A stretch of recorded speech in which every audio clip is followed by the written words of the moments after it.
Welcome everyone, this is Swati from Edureka. In today's session, we'll go through ReactJS tutorial. So if you guys are familiar with the term ReactJS, then you might know that it's a front-end library developed by Facebook. So today, we'll learn in and out of ReactJS. But before we start, let's explore a ReactJS application. I'm sure all of us spend a lot of time on Facebook. If not a lot, at least some. So all of you can easily relate that this application looks exactly like Facebook comment section.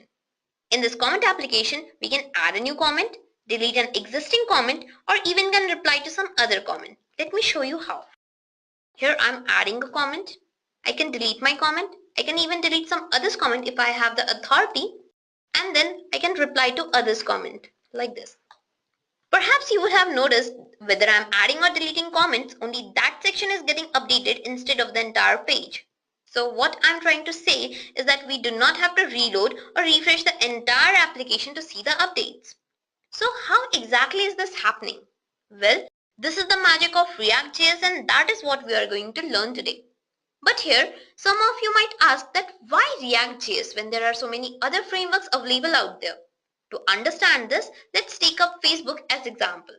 So let's go back to the year of 2009-2010 when Facebook used to look somewhat like this. If you guys remember, during this time, you had to repeatedly reload the page for new updates.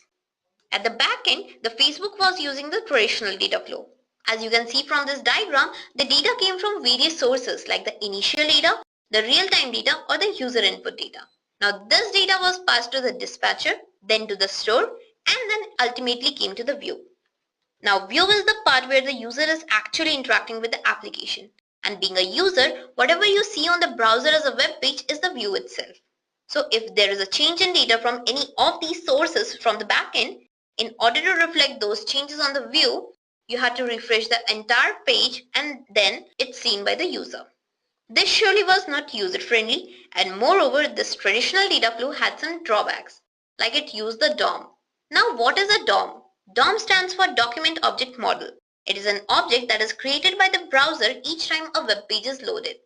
What this DOM did was, it can dynamically add or remove elements from a web page at the back end. But each time it did that, the browser had to create a new DOM object for the same web page. This led to more memory consumption, which ultimately made our application slow. Let's take another example to understand this. Suppose this is our application in which we have 4 blocks. 1, 2, 3, 4. Suppose there is a change in block 1 from the backend. But in order to see those changes, we had to reload the entire page and then only we can see the changes. Now as you can see, after reloading, the 1 became 101. So guys, this is where the ReactJS comes into the picture. With React, our entire application is divided into various components. Now, each time data is added, it will automatically update the specific component whose state has actually changed. So, if we have change in block 1, it will automatically change the block 1 only without reloading the entire page. This reduced our page reloading task, and because of this, the UI became more user-friendly. Moreover, the React uses a virtual DOM instead of the real DOM, which makes our applications lighter and faster. Now, what is virtual DOM? We'll understand it later in this tutorial. For now, let's see how React changed Facebook's UI. So, Facebook started implementing ReactJS in its newsfeed section since 2011. After this, its UI became more user-friendly. Now, whenever new updates gathered, a new stories button popped up at the top of the page. Now, clicking on this button will automatically reload only the newsfeed section without even touching the rest of the page. This drastically improved the application's performance. So what changed at the backend? At the backend, it still used the traditional data flow. But now, instead of loading the entire page again, what React did was, it blew up the previous view, rendered the components with the updates, and then placed the new view in place of the old one. This was possible because unlike other frameworks, React don't have any explicit data binding. In React, the only thing we have is a render function which gets called once for each component. In this render function, we tell how our component will look like at any point of time. Then this render function returns a representation of our view. Since the components can compose other components, the render function gets called recursively, resulting in building up the whole view. So now that you have understood that why we use ReactJS, let's now proceed with our tutorial. Before we start off, let's take a quick look on today's agenda. Today, we'll first understand what exactly is ReactJS, and then we'll find out some of its major advantages. Then I'll show you how to install ReactJS on your systems. Once we are done with the installation, we'll start coding with ReactJS by taking up a simple program of Hello World. Then we'll jump onto the various fundamental concepts which all lie behind ReactJS. So without any delay, let's take up our very first topic, that is, what is ReactJS? As I have already told you that ReactJS is an open source JavaScript front-end library that is used to develop interactive UIs. Though Facebook was using it since 2011, but it was introduced to the rest of the world on May 2013, and later on March 2015 it was open sourced. Moreover, the ReactJS is concerned with the components that utilizes the expressiveness of JavaScript along with the HTML-like template syntax. That is, it combines the features of JavaScript and the HTML and then provides us a dynamic language. It is basically the view in MVC, that is the model view controller. It is not concerned with anything except for the view, that is, it handles the representation of our web page at any point of time. But what aspects make it handle our dynamic view so effectively? Let's proceed further and find out. Well, React has three main aspects. First, it uses the virtual DOM. Second, it has one-way data binding. And third, it provides a server-side rendering. Let's now discuss them in details. The first is the virtual DOM. So, as I've told that it uses the virtual DOM. Now, many of you might be wondering that what is a virtual DOM and how it is different from the actual DOM. Well, like an actual DOM, the virtual DOM is also a node tree that lists the elements and their attributes and contents as objects and their properties. React's render function creates a node tree out of the React components and then updates this tree in response to the mutations in the data model, which are caused by various actions done maybe by the user or by the system. Now, this virtual DOM works in three simple steps. First will be, whenever any underlying data changes, the entire UI is re-rendered in the virtual DOM representation.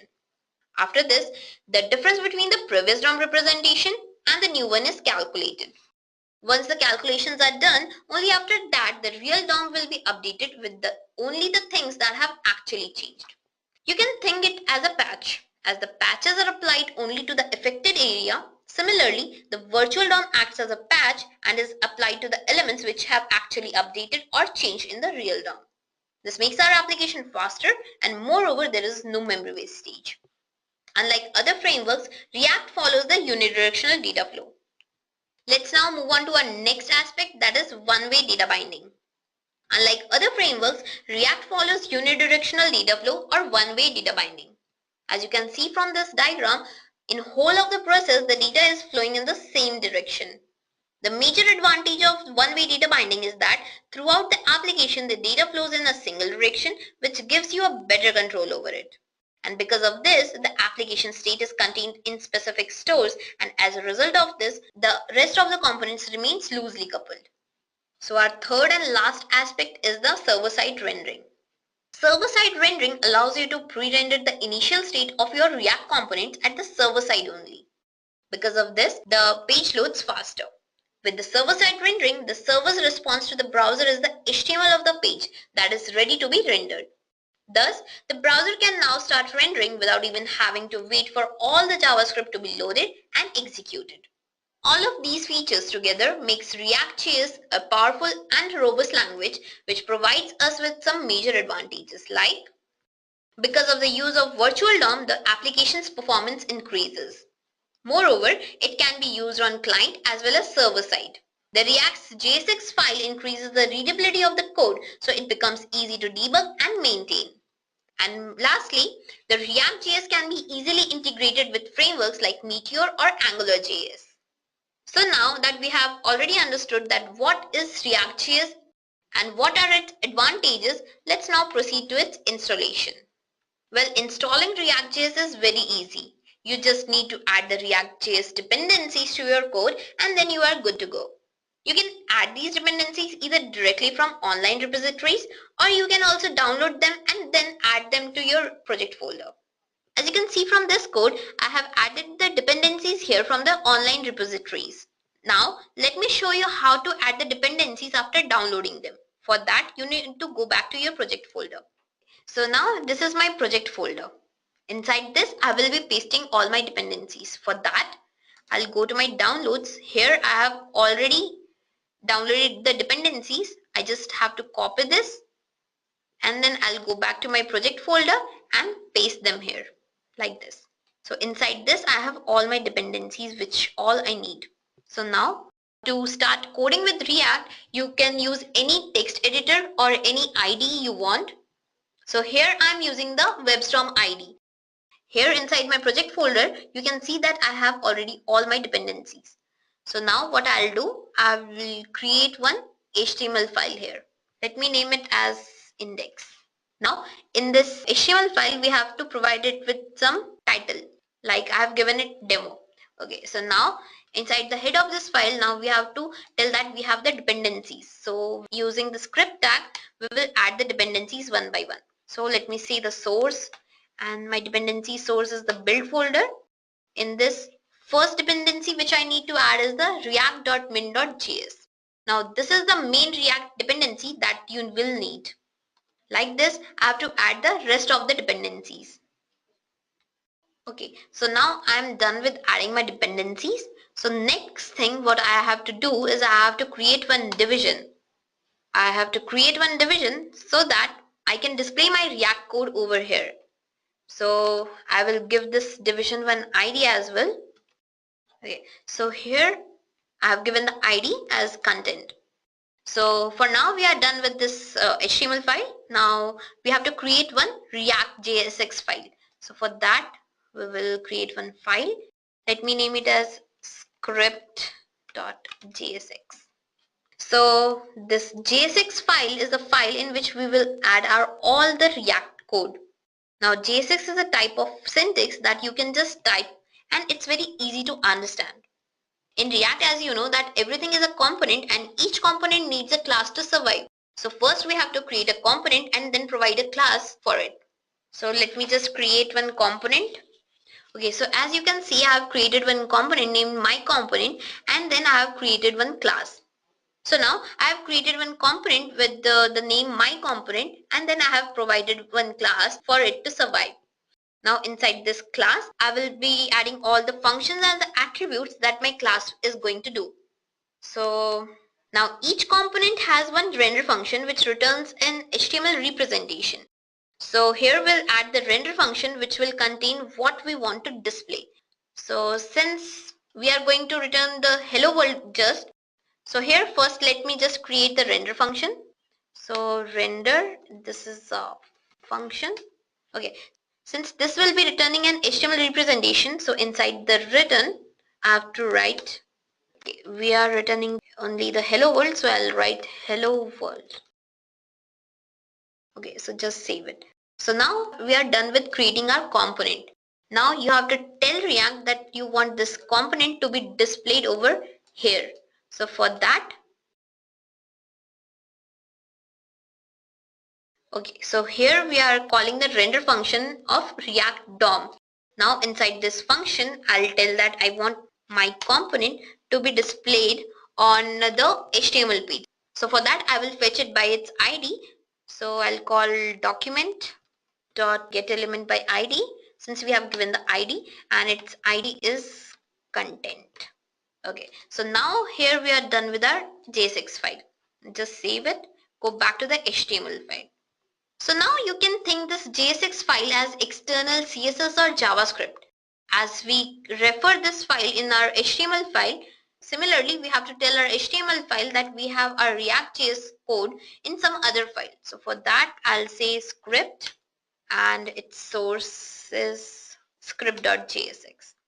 Okay, so one thing we need to add here is its type. So its type is text babel. Okay, now we are done with both of the files. Now what I need to do is just run this file. So now you can see that hello world it's showing. That means we have successfully compiled our program. And this is how the ReactJS is working. So here you will see that I've written the same program here. Okay, and this is my HTML file. And then this is what we saw in the output.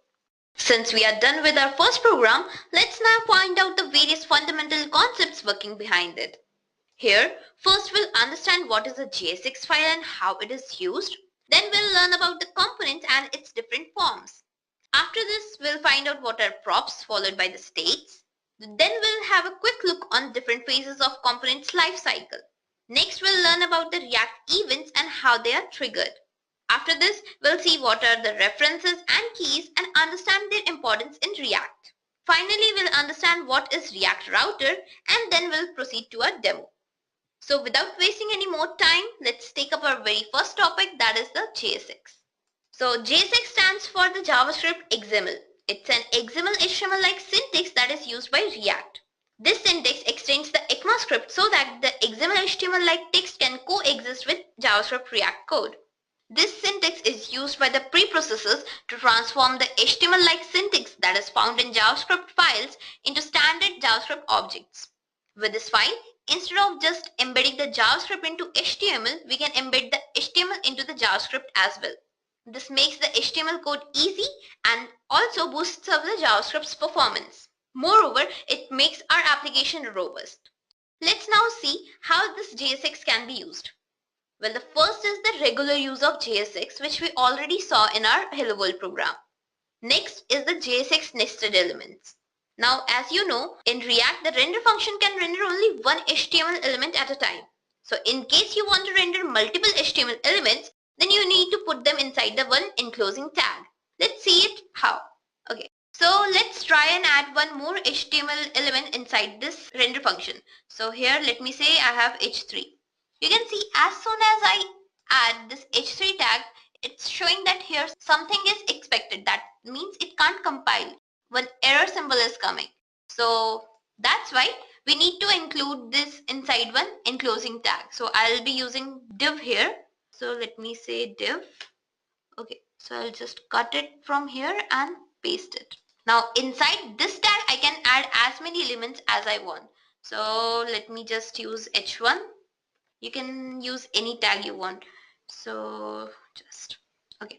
So now inside this, I'll say Edureka. I'll just save it, go to my browser. Okay, here you can see Edureka and Hello World. So this is how we can use multiple HTML elements inside our JSX code. So the next is the specifying attributes. You can always make your code beautiful by adding the attributes to it. Let's see it how. So inside this, what you need to do, you have to create one variable with the CSS element. So here I'll say that I have a variable, let me name it styles, and I'll just say that in this the color will be, okay, let me say the color is red. Okay, so here I will add this styles as a style to my HTML element. So like this style, I'll say it will follow the styles. So now the entire division will be in red. So just save it, go to the browser and reload it. Now you can see everything is in red. You can specify style for a single element as well. So you just, let's just say that we have styles too. And here, let me say the color is yellow. Okay, and I'll say my h1 tag will come in yellow color. So I'll say that it will follow the style too. We just save it, go back to the browser and reload. You can see the Edureka is in yellow color. Okay, so this is how our attributes work.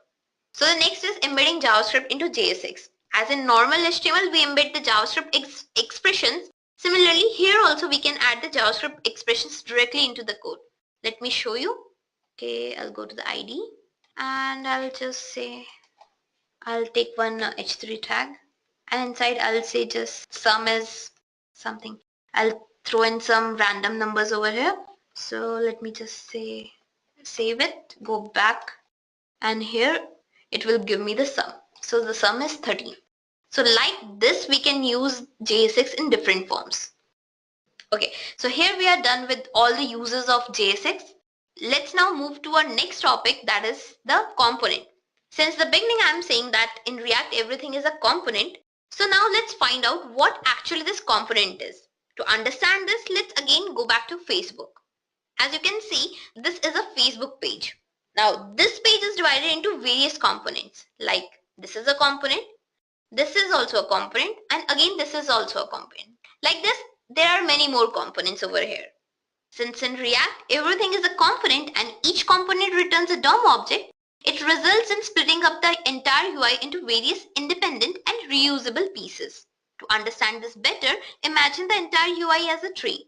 Here, the starting component becomes the root and each of the independent pieces becomes the branches, and which are further divided into sub-branches.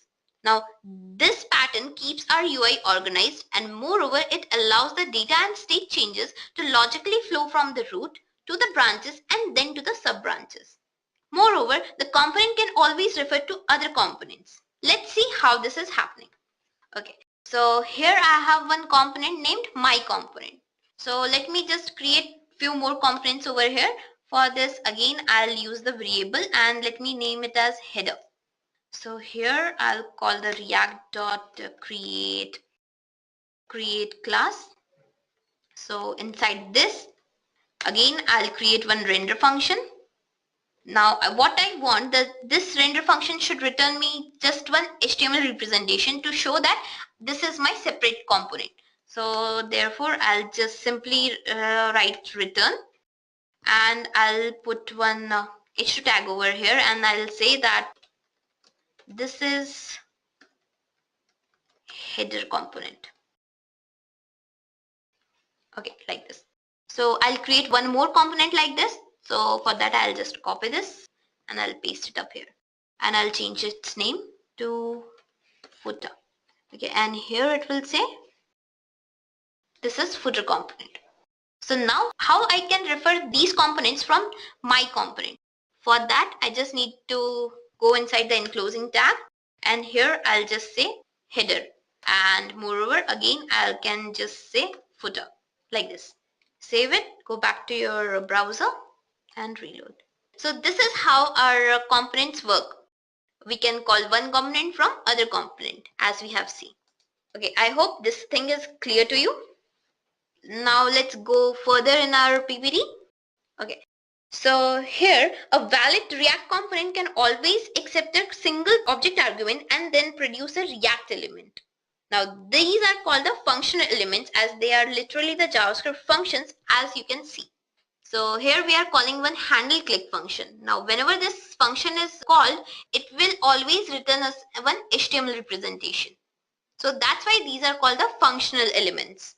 On addition to this, we can simply define a component through JavaScript. As you can see, here we are creating one function which is named prop demo. It is accepting one props and then it is returning one HTML representation. So this is how the components work. Moving further in this, the components in ReactJS can be in two forms, the stateful and stateless components. The stateful components are those components which remembers everything it does, whereas the stateless components are those components which doesn't remember anything it does. So let's now discuss these components in detail. So first we have the stateful component. These are the core components which store information about this component state in the memory. Now these components can change the states as well. They contain the knowledge of the past, current and future possible changes in state of the component.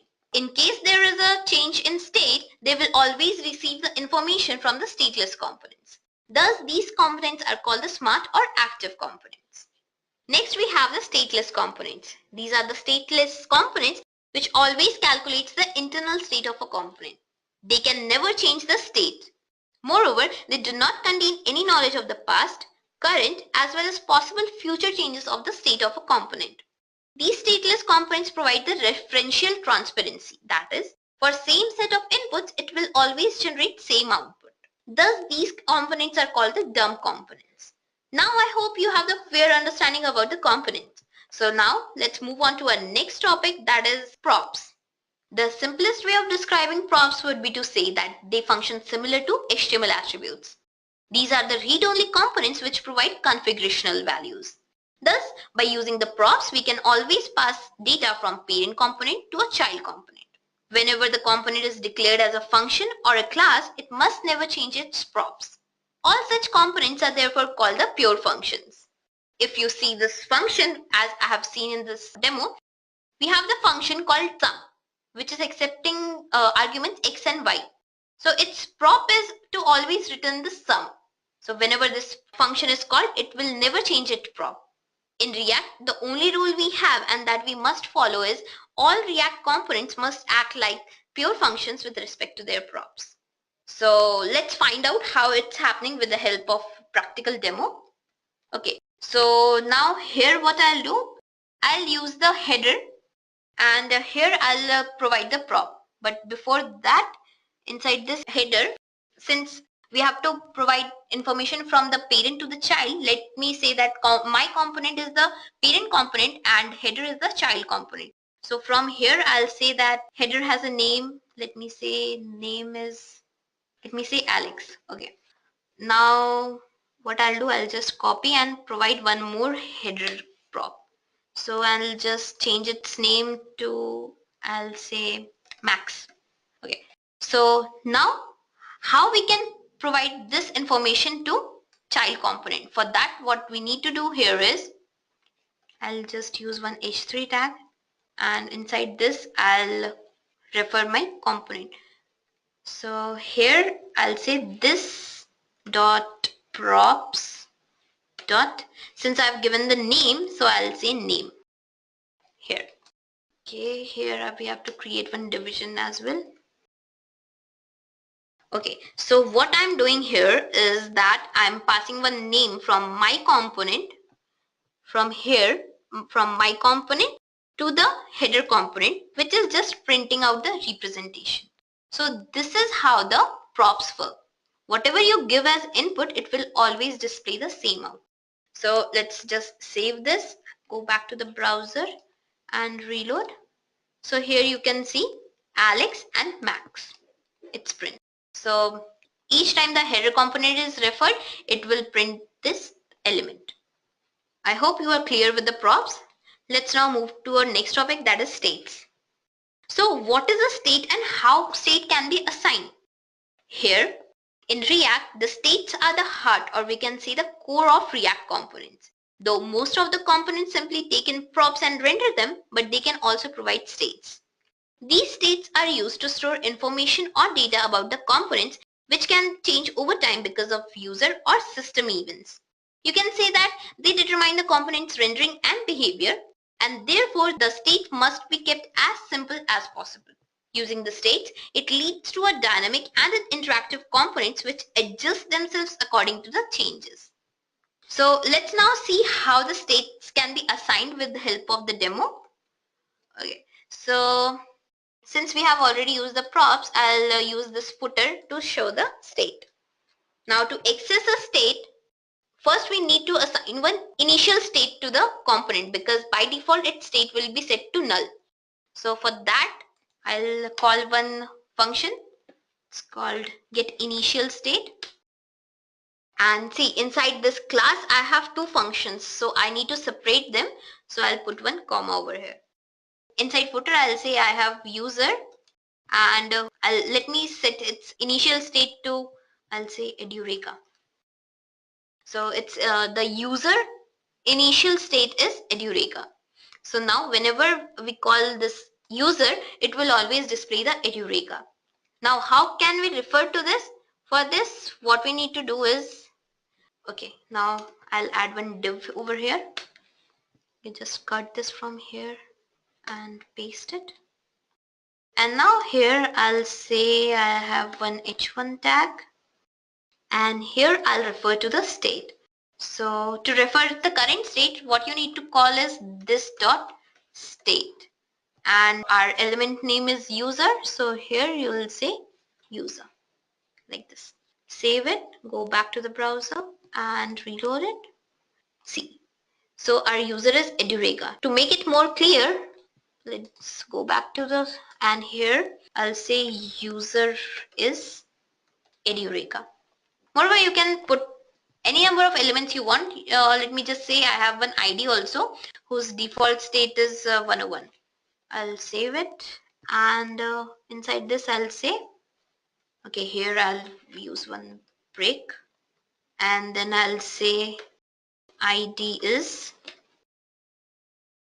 and again I'll refer this thing with this dot state dot ID. So now again go back to the browser and reload it.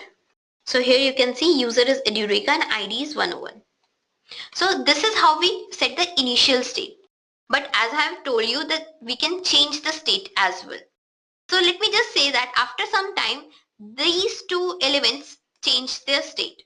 So in order to do that, what we have to do is we need to call one other function which will automatically change its state after, let's say after 2 seconds, it will change the state. So I'll call the set timeout function and it will automatically after 2 seconds, let me say that 2 seconds, it will change the state. So I'll write 2 seconds and after 2 seconds it will call one function. So let me write that function as well. Okay, so now inside this function I'll call this dot set state inside set state. So inside this state function, what I'll say that my username should change from Edureka to, let me say, Swati, and my ID should change from 101 to, let me say, 303.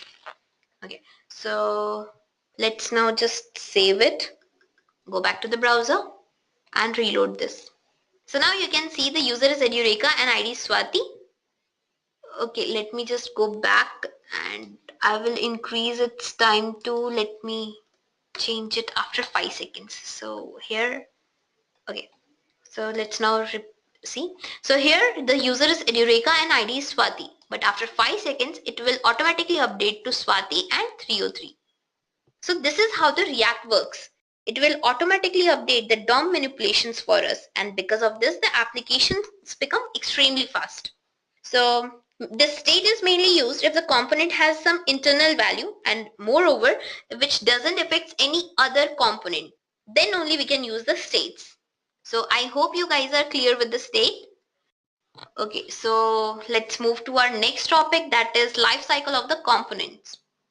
So React provides various methods which notifies when a certain stage of life cycle of a component occurs, and these methods are called the life cycle methods. Now these methods are not very complicated. You can think these methods as the specialized event handlers which are called at various points during a component's life. You can add your own code to these methods to perform various tasks. When we are talking about the life cycle is divided into 4 phases. They are the initial phase, the updating phase, the props change phase, and the last is the unmounting phase. Now each of these phases contains some lifecycle methods which are specific only to them. So let's find out what happens during each of these phases. The first phase in the component's lifecycle is the initial phase or the initial rendering phase.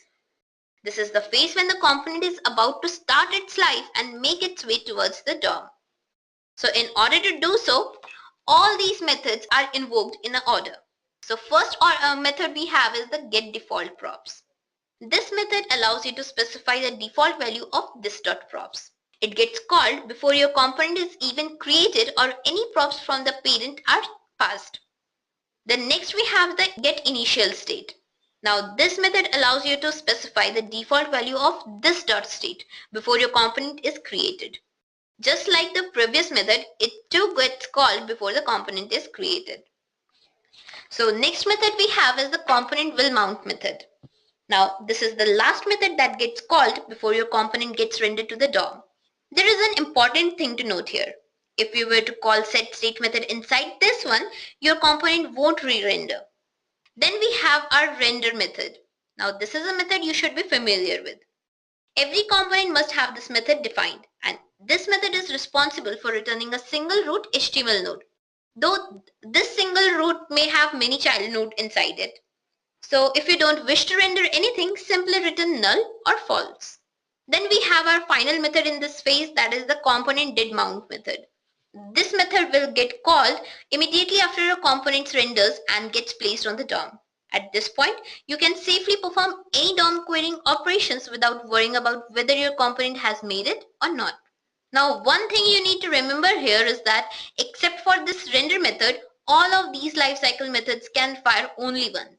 So this concludes our initial phase.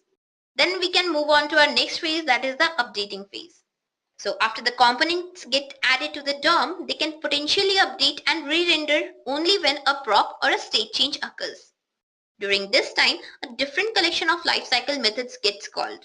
Let's see what happens when a state changes. Whenever a state change occurs, the component will call its render method again.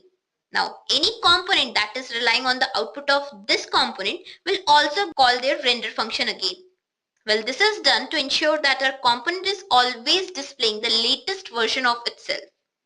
So when a state change occurs, all of these methods gets invoked in an order.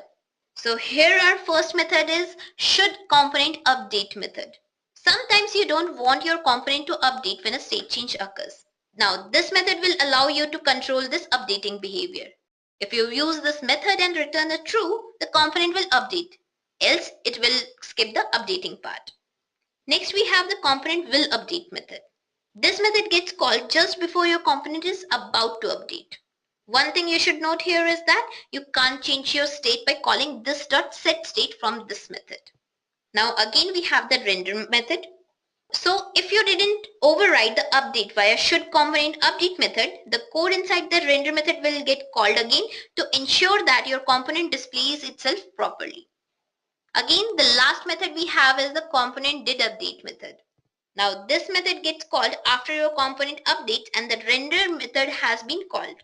If you need to execute any code after the update takes place, you can put it inside this method. So now let's move on to our next phase, that is the props change phase. After a component has been rendered into the DOM, the only other time the component will update is when a prop changes its value. Now this is when all these methods will be called. The only method that is new here is the component will receive props. If you want to compare, we can go back to the previous slide and you can see we have the shouldComponentUpdate method, componentWillUpdate method, render method and componentDidUpdate method. And in next phase we have shouldComponentUpdate, componentWillUpdate, render and componentDidUpdate. So here only this method is new. Now this method returns one argument and this argument contains the new prop value that is about to be assigned to it. The rest of the lifecycle methods behave identical to the methods which we saw in the previous phase. So this is how the props change phase is completed. Now move on to our last phase, that is the unmounting phase. Now this is the phase when the component is destroyed and removed from the DOM. There is only one lifecycle method over here, that is the componentWillUnmount method. You can perform any cleanup related tasks here, such as removing the event listener, stopping the timers, etc. After this method gets called, your component is completely removed from the DOM. So here we are done with all the phases of the component's lifecycle along with their methods. So now let's move on to our next topic, that is the events. Well, if you guys are familiar with HTML and JavaScript, then you might know that what are events. In React also, events are the triggered reactions to specific actions like mouse hover, mouse click, key press, etc. Handling these events are very similar to handling the events in DOM. But here are some syntactical differences. In React, the events are named using the camel case instead of using the lowercase. Moreover, in React, the events are passed as functions rather than the strings. Here, the event argument contains a set of properties which are specific to an event. What I'm trying to say is that each event type contains its own properties and behavior which can be accessed only via its event handler. Moreover, in other UIs, one event handler is assigned for each event, which leads to more memory consumption and also makes our work tedious. But in React, the event handler is not attached to the DOM elements directly. Rather, it only uses the root event handler which is responsible for listening to all the events and then calls the appropriate event handler as per need. Let's now see how the event is created and triggered practically. So to make you understand, I'll be using one demo code here. Let me show you how it will be looking. So I'll show you how the events work by the help of this example. Here I have one bulb now and one button with me. So clicking on this button will turn on the bulb and again when we click, it will turn off. So let's see how this is happening. For this, let's go back to our code. Okay, so now what I'll do, I'll leave this file like this and I'll create one more JSX file. So here I'll say event script.jsx. Okay, so now inside this file, what I'll do, I'll create one variable and let me just say its name as bulb. Okay, so again we'll call react.create class, and inside this first we have to mention our render function. Okay, now inside this render function I'll say that I have one image and just close it, and I'll say that it's coming from some source. I'll name that source later. Then we have one button over here. Okay, so I forgot to put it inside the division. So here div, just cut it and paste it over here. Okay, so it's fine now. And now I'll add one button over here. Okay, here I'll say that this button, on clicking this button, something happens. So what will happen, I'll write it later. For now, let me just name it as click me. Okay, so here we have one button, clicking on which it will do something, and here is one image which will be shown. Okay, so here we are done with the render function. Since we want on our HTML page, we want one button plus one bulb. So here we have described both of the things. Now we have to set one initial state for our bulb status. So let me say get initial state, and this is a function, and since inside this bulbs class we have two functions, we have to again separate these, and inside this we will say that okay, let's return the status. Let me set the status first. So I'll say the bulb status is, by default it's false. So now inside this I have to add two images as well, because on the page we are displaying the images. For that I'll go to my downloads. Okay, here I have already downloaded two images. I'll copy them, come back to my project, and here I'll say that I need one directory and I'll name it as image. So now inside this I'll just paste them. Now here you can see I have both one and two image. So this is the initial state, but now we want that on clicking this button, something should happen. So let us create one function to tell what exactly will happen on clicking the button. So for that I'll say that we have one function named switch. So this is a function, again separate it. So now this function will change the status from false to true and true to false. Because we want on each click the status should change. So here what I'll say is this dot set state. Okay, inside this I'll say that my status should change. So for that I'll say status should always change from whatever the current state is. So for that, this dot state dot status, and we want each time the state to change. So for that I'll say not. So whatever the current state is, it will always change it to the opposite one. So if it is true, it will change it to false, and if it's false, it will change it to true. Now we have to provide the source. For this, what I need to do is inside this render function. Okay, so here we have to put this code inside the return, which I forgot. Okay, return, since return, it will return as the HTML representation. You must remember this thing. Okay, so now inside this one, what I'll do, I'll say I have one variable and I'll say disp bulb, means display bulb. So which bulb will it display? So here I will put the sources along with a conditional operator. Whatever the condition is, according to that it will display the bulb. So I'll say this dot state dot status. If this returns a false, it will show the image 1, and if it is true, it will return the image 2. So for that I'll give the path of the image, that is image2.png. So this is the folder where my image is, and this is the name of my file. Versus when my condition is false, it will show image slash first image, that is image slash png. Okay, just save it. Okay, so like this is, we are changing the image over here. So here I'll say that image source is dispel. So depending on the condition, it will automatically retrieve the image. Okay, here we are done. So here what is happening, depending on the condition, the image will change. But now we have to tell it also that on clicking the button, you have to do this thing. So for that, here I'll say that this dot switch, that whenever I click on my button, then switch function should be called. So for that, I have written this dot switch. Here we'll call the React DOM dot render. Okay, and inside this I'll say that grab this bulb component and display it over the HTML page whose ID is content.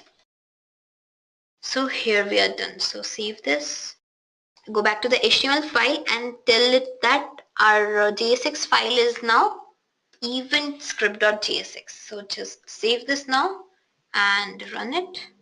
Now you can see we have a bulb along with a button. Now clicking on this will turn this on, and again if we click, it will again turn off. So this is how the events are created in React. So now I hope that you can create your own events. So let's take up our next topic, that is refs. Ref stands for the references. Now in React, a parent component can interact with its child components only through props. So if you want to modify the child, you need to re-render it with the new props. This is the typical data flow. So in case you want to modify the child without following the typical flow, what you need to do is make the child an instance of the React component or the DOM element. In such cases only you can use a reference. Now the ref attribute makes it possible to store a reference to a particular React element or a component returned by its component's render function. Now this can be valuable when you need to reference it from within another component render function. As you can see here, one of my render function is returning one reference which is then used by another component's render function. So let's now see how this works practically. So here I'll go back to my code. Here what I'll do, I'll create one more script file because I don't want to confuse you guys with all these stuff. So here I'll create one more file and I'll just name it as ref script.jsx. Okay. So what I'll do here, I'll create one variable. Let me name it as ref component. And again, I have to create one class. For this, I'll call React.createClass. Okay, so inside this, I'll be putting my functions. So here, first of all, I have to create one render function. So this render function will always return me something. Okay, so here, let me create one division first. So what here I'll do, I'll create one input text box along with a button. So inside this text box, you have to type your name, which I'll take and display it back to the web page. So how we can do it with help of reference, we'll see. So first, let me say that I'll use one h2 tag here and I'll say the name. So here inside this, I'll create one input element. Okay, so its type will be text only, and next I'll create one button for this. Let me say click. That's it. And here, whenever we click this button, something will happen. That is, it should retrieve the name from this input box and then display it. For that, I'll say that on click, it will do something. So for now, we are done with this. So how the references are created now? So here, whatever we get as input, I want this to refer by this method. So for that, I need to create one ref here. So here I'll say that we have a ref, and in this we have to take the input. So from here we'll grab the input. whatever the value the user is passing, it will take that input and it will be then referred by the function which will be called on click. So here I'll just name this reference as, let me name it as input demo. So let's say this dot input demo. Okay, and it will be referred by the input like this. Okay, so now let me say that, okay, let me put one break function over here so that this input text box and the button should appear in different lines. Okay, so here we are done with the render function. Now what we want to do is we will call one function over here that whenever this is clicked, it should retrieve the value from this thing. So for that, I'll create one function. Let me say display function. So what this function will do, whatever the user gives as input, it will take the name and it will display it over the HTML page. So for that, I need to create one more. Let me say I have h1 tag over here and I'll say hi to whatever the name is. So here I want to display my user's name. So for that, I'll create one span over here and I will provide one ID to this. So I'll just say disp name. Okay. So now what my display function will do, it will take this input value and it will display it on this area. So for that, let me create one variable and say it name.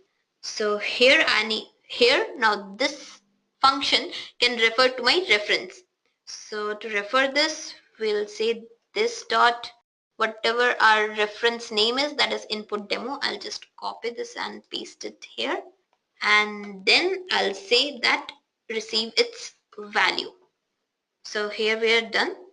So one thing here which we need to do is we have to display this name. Whatever the value is in name, we have to display it over here. So for that, what we need to do is, as you know, to display it on the web page, we have to use the inner HTML, and for that we have to get the span by its ID.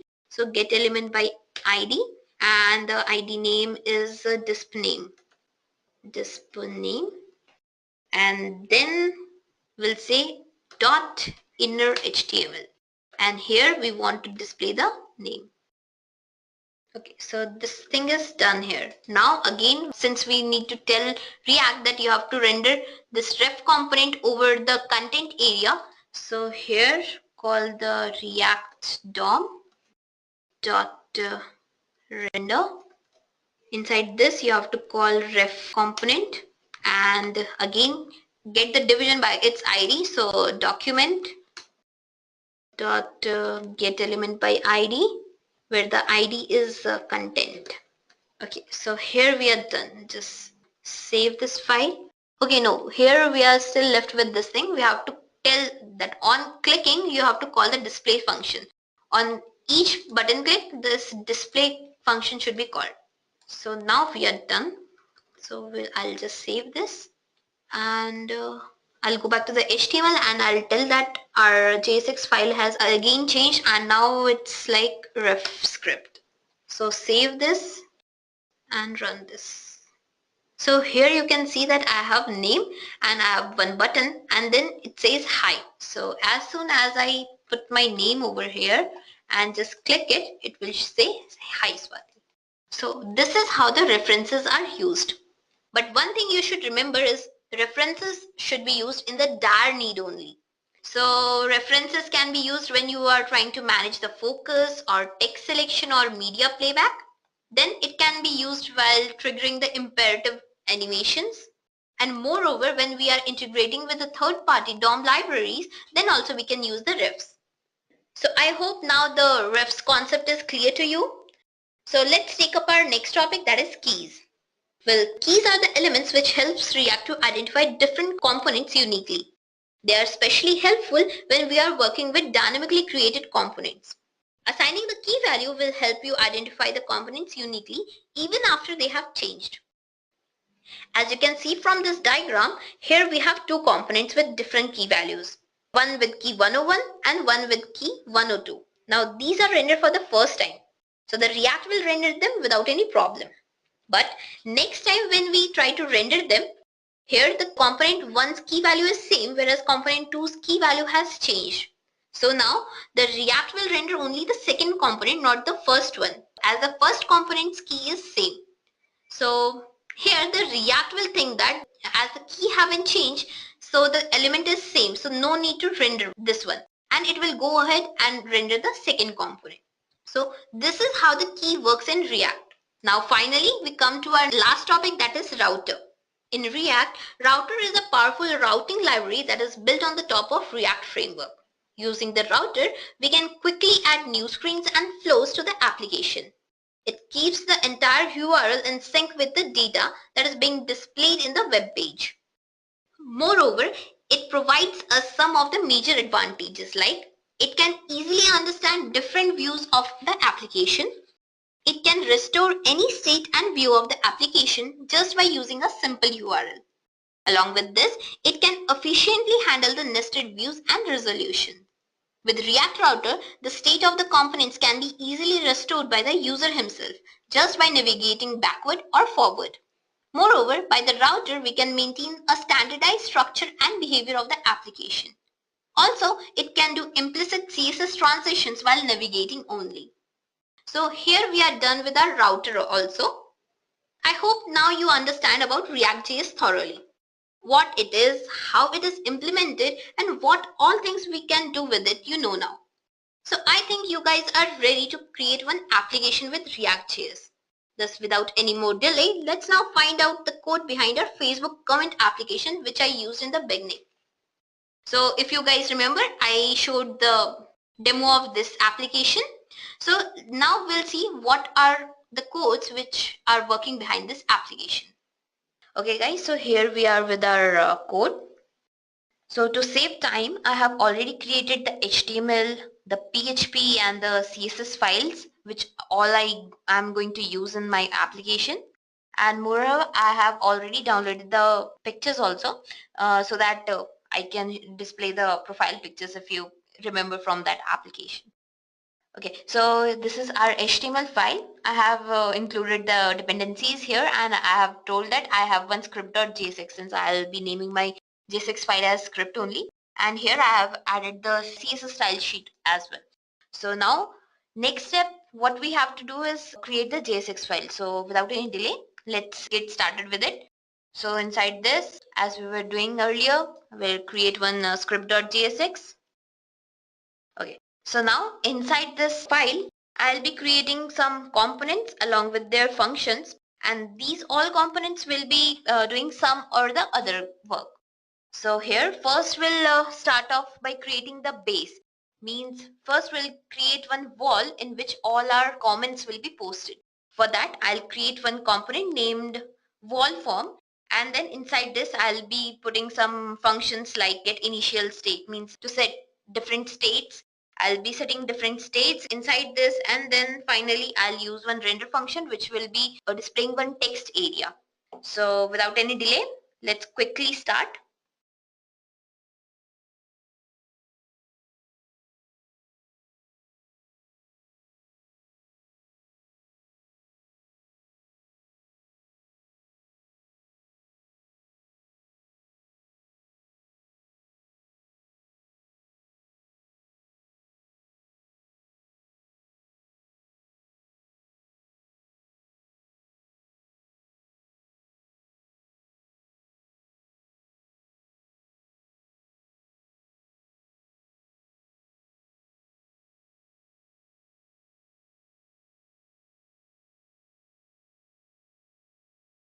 Okay, so here we are done with our first component.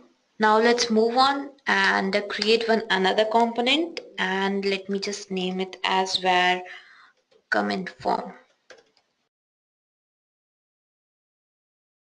So now what this comment is doing, that it will accept all the new comments and it will at the back end process them and integrate them with this wall.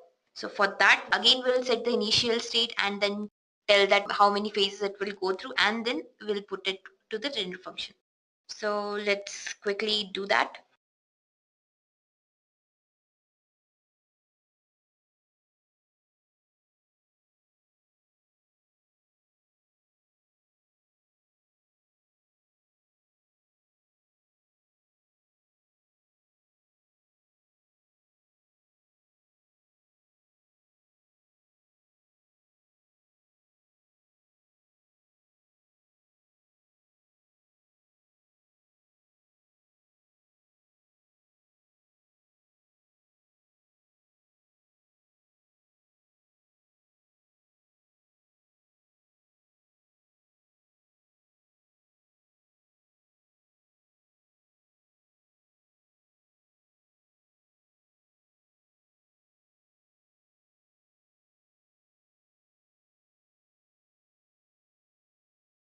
Okay, so we are done with our second component as well. Now let's move on to our third component, that is where, let me say, comment grid. Okay, so now this component will be taking the comments and then it will link them to a particular user.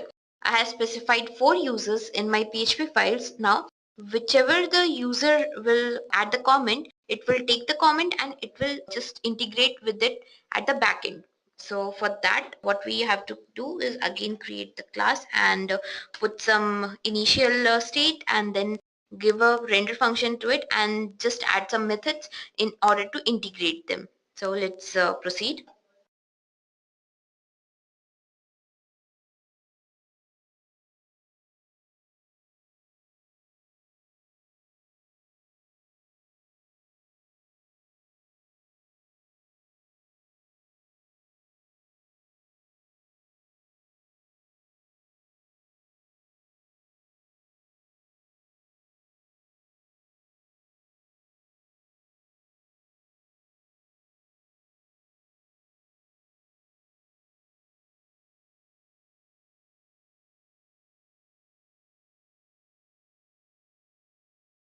So here, as you can see, in this render function, we'll provide one division in which we'll place our comments along with its related profile pic.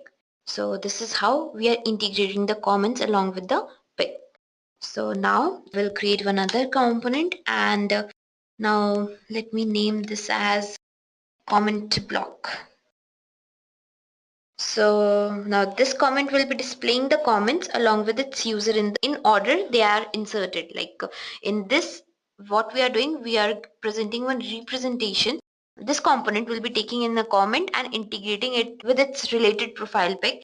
And then this block, what will do, it will display it back on the HTML page. So for that, let's see.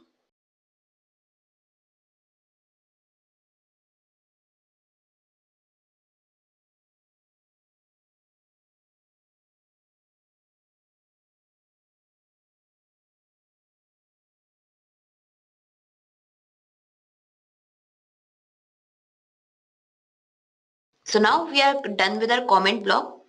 So since this component is done, after this we'll create one more component and what this component will be doing is it will be responsible for updating our comment wall. Like whenever a comment is deleted or any comment is added, at that time this component will get activated. Since we are updating the wall on this, so let me just name it as wall update. Okay, so I hope you can understand what's going on.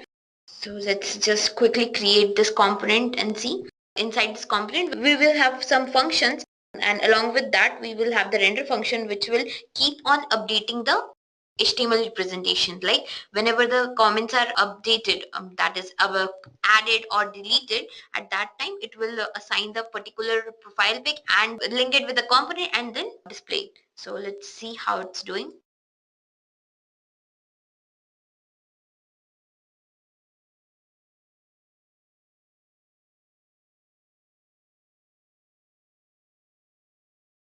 Okay, so here we are done with our wall updates and then okay, so here we'll create one more component, that is wall feed, and now this component will be responsible for maintaining all the comments on the wall. So whether we are adding the comment or we are deleting it from there, this component will render accordingly. So let's just get on it.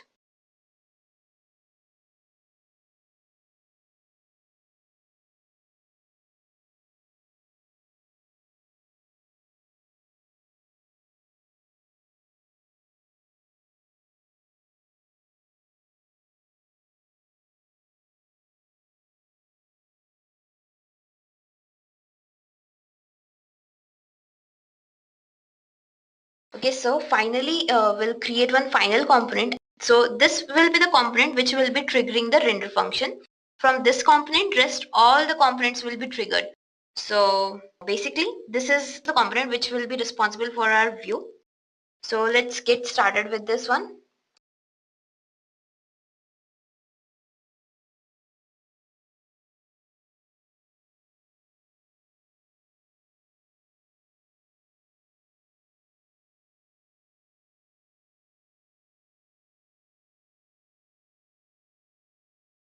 Okay, so this is our final and main component.